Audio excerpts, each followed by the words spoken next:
நம பார்வதி பதையே. தென்னாடுடைய சிவனே போற்றி.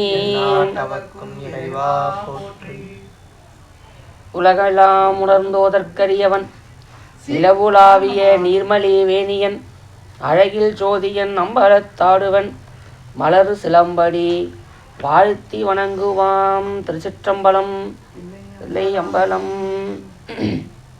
எல்லாம் அல்ல ஞானமே வடிவாகிய மணிவாசவன பொன்னா திருடியிலும் நமக்கெல்லாம் தோன்றா துணையாக எல்லா உயிர்களுக்கும் தாயும் தந்தமாக விளங்கக்கூடிய எம்பெருமானோட திருடிகளையும் மற்றும் இங்கே வீட்டிற்கக்கூடிய அடியார்ம திருடிகளையும் எம்முடைய மனமே மொழிகளாகிய முக்கார வணக்கங்களை மிக பணிவோடு தங்களுடைய பாதார விந்தங்களுக்கு அர்ப்பணம் செய்து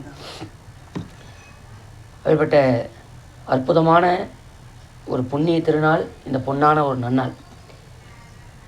இந்த நாளிலே நாம் திருவருளும் குருவருளும் முன்னிற்க நாம் தொடர்ந்து திருவருள் பயன் என்கின்ற சாத்திர நூலினை நாம் சிந்தித்து வந்தோம். அதன் தொடர்ச்சியாக இன்று உண்மை விளக்கம் என்கின்ற ஒரு சாஸ்திர நூலினை சிந்திக்க இந்த திருவருள் நம்மளுக்கு கூட்டியிருக்கின்றது.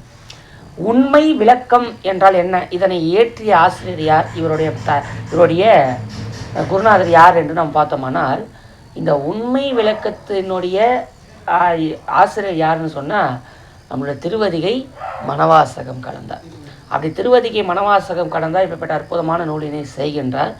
இந்த நூலின் இவருடைய நேரடி குருநாதர் யாருன்னு சொன்னால் மெய்கண்ட தேவர். மெய்கண்ட தேவருடைய நேரடி மாணாக்கராக கருதப்படுபவர் அருள்நந்தி சிவாச்சாரியாரும் திருவதிகை மணவாசகம் கடந்தார். அப்படி அவர் இயற்றிய இந்த நூல் உண்மை விளக்கம் என்ற பெயரினை பெறுகின்றது. இது 14 சாஸ்திரத்திலே ஒரு நூலாக கருதப்படுகின்றது. இதிலே அற்புதமான அதே பதிப்பசு பாசமாகிய நிலையினை வைத்து அற்புதமாக செய்திருப்பார் நமது ஆசிரியர். ஆசிரியருடைய வாழ்க்கை வரலாறு அவ்வளவாக இது நம்ம வரலாற்றினை நம் தெரியவில்லை. என்னென்னு சொன்னால் அவருடைய காலம் சரியாக கணித்து இப்போ வரலாறு என்று தனியாக இல்லை. இருந்தாலும் இந்த உண்மை விளக்கத்தை வைத்தே ஆசிரியருடைய அந்த சித்தாந்த ஞானத்தையும் அவருடைய வாழ்க்கை சிறிதாக நம்ம விளங்கி கொள்ள முடிவதாக இந்த நூல் அமைக்கப்பட்டிருக்கிறது. இந்த நூல் ரொம்ப ரொம்ப அடிப்படையான நூல். நம்ம சைவ சித்தாந்தத்தில் நுழையணும்னு சொன்னால் முதலாவதாக நாம் கற்க வேண்டிய ஒரு நூல்னா அது உண்மை விளக்கம் தான். உண்மை விளக்கத்திற்கு அப்புறமா தான் திருவருள் பயனை நம்ம சிந்திப்போம். ஆனால் நம்ம திருவருள் பயனோடே சிந்தித்தோம். அதன் வண்ணமாக நாம் இந்த உண்மை விளக்கம் என்கின்ற சாத்திரனை சிந்திக்க இந்த திருவருள் கூட்டியிருக்கின்றது. நம்ம அதனால் இந்த நூலினை நம்ம சிந்திப்போம். திருச்சிற்றம்பலம். திருவதிகை மணவாசக பெருமானுடைய திருவடிகளையும் நம்ம சிந்தித்து முதலாவதாக நூலின் பெயர் விளக்கம் இதனை இதை பற்றி பார்ப்போம். நூலின் பெயர் விளக்கத்தை எடுத்துங்க. பக்கம் 10. நூலின் பெயர் விளக்கம். அதாவது உண்மை விளக்கம் அப்படின்னா வேறு ஒன்றும் இல்லை. உண்மை என்று சொன்னால் சிவம் பதி. அந்த உண்மையை விளக்கக்கூடிய ஒரு நூல் இந்த நூல் உண்மை விளக்கம். பொய் கண்டார் காணா புனிதம் என்று சொல்வார்கள். அதாவது பொய்யை கண்டோர் மெய்யை காண முடியாது. இந்த உண்மை விளக்கம் என்று சொன்னால் எது உண்மை? சிவம்தான் உண்மை. அந்த உண்மையாகியதை விளக்குது. இந்த நூல் 36 தத்துவங்களை அற்புதமாக விளக்கி காட்டும். 36 தத்துவங்களாகிய தத்துவம் 36, தாத்வீகம் 60. இது சேர்ந்தால் நம்ம 96 சொல்லுவோம். 96ன்னு சொல்லுவோம். அந்த மாதிரி இந்த நூலின் பெயர் விளக்கத்தை இப்பொழுது படிப்பார். அதை நம்ம பார்ப்போம். நூலின் பெயர் விளக்கம். நூலின் பெயர் விளக்கம். இந்நூல் உண்மை விளக்கம் என்று வழங்கப்படுகிறது. சைவ சித்தாந்தம் பயில விரும்புவோருக்கு தொடக்கத்தில் இந்நூலை பாடம் சொல்வது பொதுவாக வழக்கத்தில் இருந்து வருகிறது. சிறிய அளவிலான இந்நூல் சைவ சித்தாந்த கருத்துக்கள் அனைத்தையும் சுருக்கமாகவும் தெளிவாகவும் எடுத்து கூறுவதாக அமைந்துள்ளது. இறை உயிர் தலை என்னும் முப்பொருள்களின் உண்மையை ஆகம வழி நின்று விளக்கும் நூலாதலால் இது உண்மை விளக்கம் என பெயர் பெற்றது. இறை உயிர் தலை என்ன அர்த்தம்? இறைனா பதி பசு பாசம். இறை என்று சொன்னால் பதி, பசு என்று சொன்னால் உயிர்கள், பாசம் என்று சொன்னால் நம்ம ஆணவம். அப்படிப்பட்ட இதனை பற்றி ஆகம வழி நின்று நம்மளுக்கு ஆகமம், அதாவது வேத ஆகமம் இரண்டுமே யார் கொடுத்தா? சிவபெருமான் தான் கொடுத்தார். வேதம் என்பது பொது நூல், ஆகம் என்பது சிறப்பு நூல். அதை நம்ம இருக்குது. இப்போ நூல் ஆசிரியரை பற்றி பார்ப்போம். நூல் ஆசிரியர் இந்நூலை செய்தவர் திரு அதிகை மணவாசகம் கடந்தார் என்பவர் ஆவார். இவர் புறசந்தான குறவர்களில் முதலமாவரான மெய்கண்ட தேவநாயனாரின் நேர்மாணாக்கர். சிவஞான சித்தியார் 20 ஆகிய 2 நூல்கள் அருளிய அருளந்தி சிவனாரின் ஒரு சாலை மாணக்கார். இவர் தென்னார்காடு மாவட்டத்தில் தற்பொழுது பன்னுரொட்டி என்று வழங்கப்படுகிற திருவதிகை என்னும் ஊரை சேர்ந்தவர் என்பது தவிர இவரை பற்றிய வரலாறு செய்திகள் எதுவும் நமக்கு கிடைக்கல. ஏன்னா இந்த வரலாற்று நமக்கு சரியாக கிடைக்கல. இவரோட வரலாற்று ஒரே ஒன்று தான் என்ன தெரியும்னா, மெய்கண்ட தேவருடைய நேரடி மாணாக்கர். இருந்தாலும் கூட குருநாதருடைய திசை நோக்கி நிலம் தோய ஒரு கணம் நான் வணங்கி மகிழ்ந்து நூலினை நான் தொடங்குகின்றோம். ஏனென்று சொன்னால், ஒரு நூலை தொடங்குகின்றோம் என்று சொன்னால் அந்த நூலுடைய ஆசிரியரை நாம் மனதிலே கருத்திற்கொண்டு நாம் தொழுதல் வேண்டும். அது ரொம்ப முக்கியமானது. இதில் 2 லைட் போட்டுருப்பா. அப்போ அந்த வரலாற்றினை கருத்தில் கொண்டு நம்ம சிந்திக்கணும். ஆனால் நம்ம என்னதில்லை, இந்த வரலாற்று நம்ம சரியாக தெரியவில்லை. அது நம்முடைய அவாக்கியம்தான்.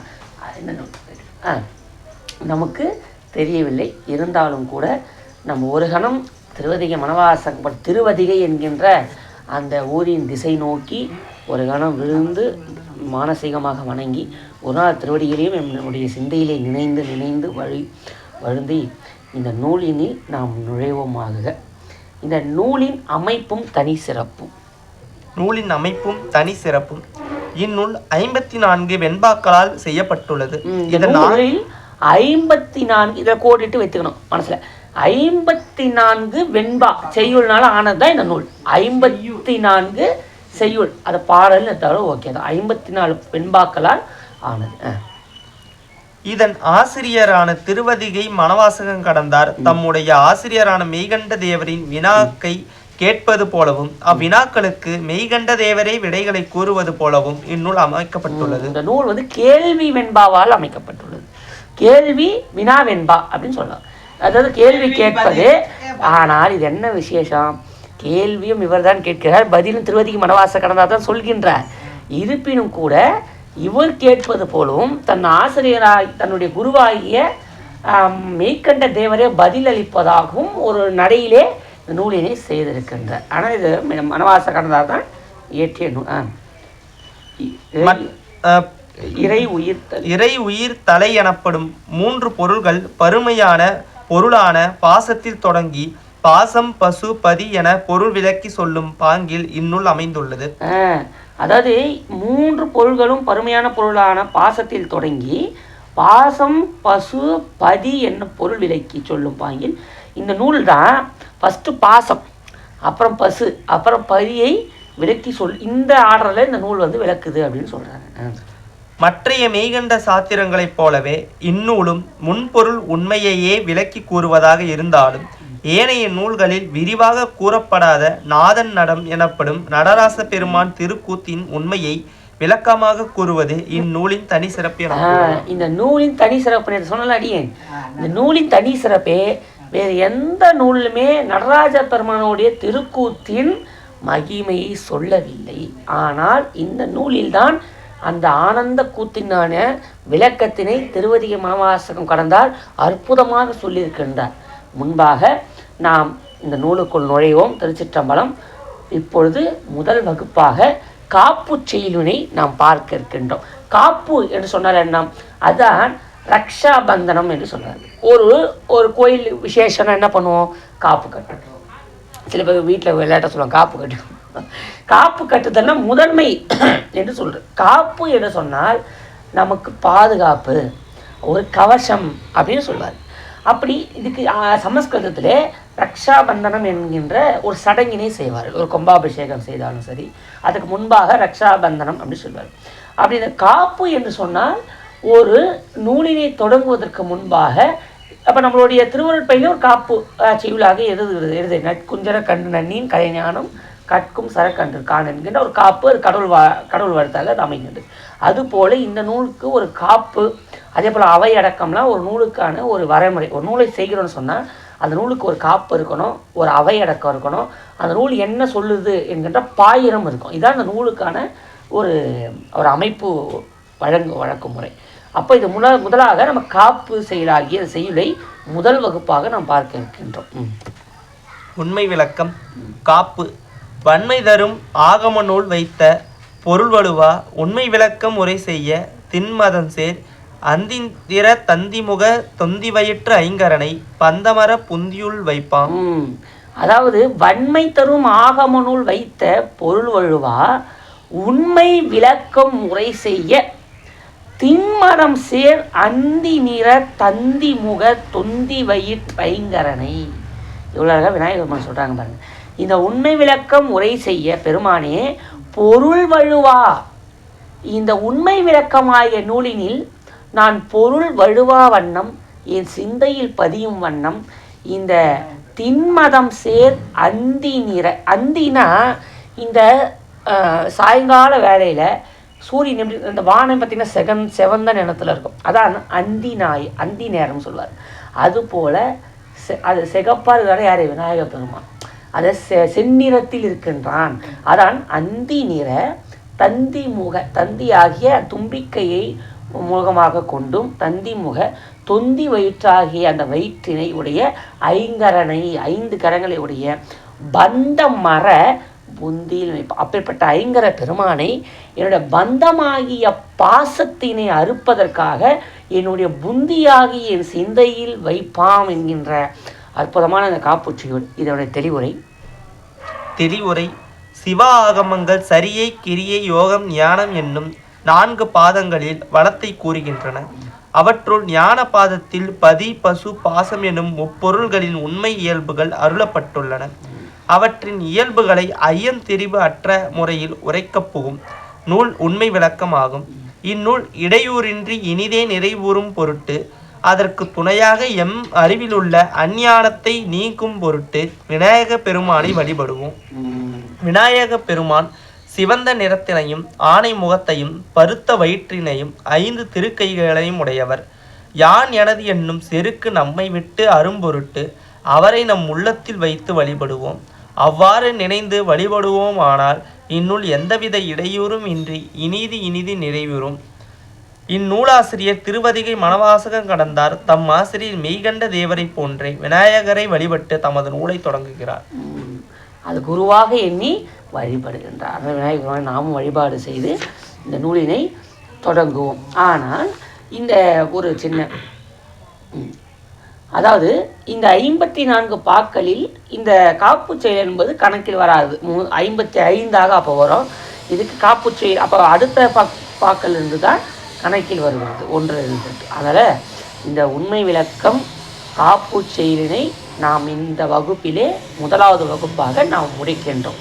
அடுத்த வகுப்பிலே நாம் முதலாவதாக நூலுக்குள் நாம் நுழைய போகின்றோம். இந்த முதல் வகுப்பு காப்பு செயலுக்காகவே அடியேன் விநாயகர் பெருமானை வேண்டி இந்த வகுப்பினை இத்துடன் நிறைவு செய்கின்றோம். மீண்டும் ஒரு முறை காப்பு செயலினை படிக்குமாறு கேட்டுக்கொள்கின்றோம். காப்பு செய்யும் வன்மை தரும் ஆகம நூல் வைத்த பொருள் வலுவா உண்மை விளக்கு முறை செய்ய திண்மதம் சேர் அந்தி நிற தந்திமுக தொந்தி வயிற்று ஐங்கரனை பந்தமர புந்தியுள் வைப்பான்.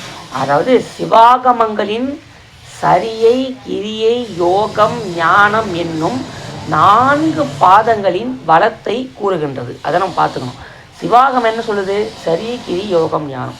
அதிலே ஞானமாகிய ஒன்றை கூறுவது தான் இந்த உண்மை விளக்கம்.